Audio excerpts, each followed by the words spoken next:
एक्कासी डोजरको इन्जिनबाट कालो धुवा निस्कियो।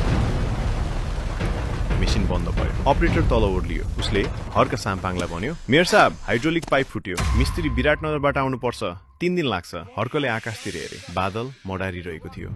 3 दिन? हर्कले भने, 3 दिनमा त यहाँ पहिरो जान्छ, गाउँ बग्छ, तर मेसिन बिना यो ढुङ्गा हलिँदैन सर।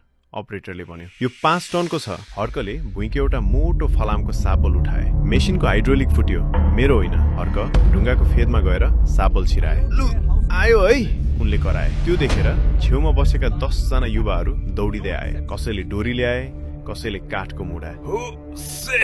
हर्कले बल लगाए। उनको गर्दनका नसाहरू फुटे जस्तै देखिन्थे। 1 जना, 10 जना, 50 जना। हेर्दा हेर्दै मान्छेको कमिलाको ताती लाग्यो। ढुङ्गा हल्लियो। अपरेटरले आँखा ठूलो बनायो। 5 टनको ढुङ्गा मेसिनले होइन, जनताको हाइड्रोलिकले पल्टियो। ढुङ्गा बाटोबाट तल खस्यो। बाटो खुलियो। हर्कले साबल भुइँमा टेके। लामो सास फेरे र अपरेटरलाई भने, भाइ, मेसिन डिजेलले चल्छ, तर देश रगत र पसिनाले चल्छ। भिडियो मन पर्यो भने लाइक र शेयर अवश्य गर्नुहोला।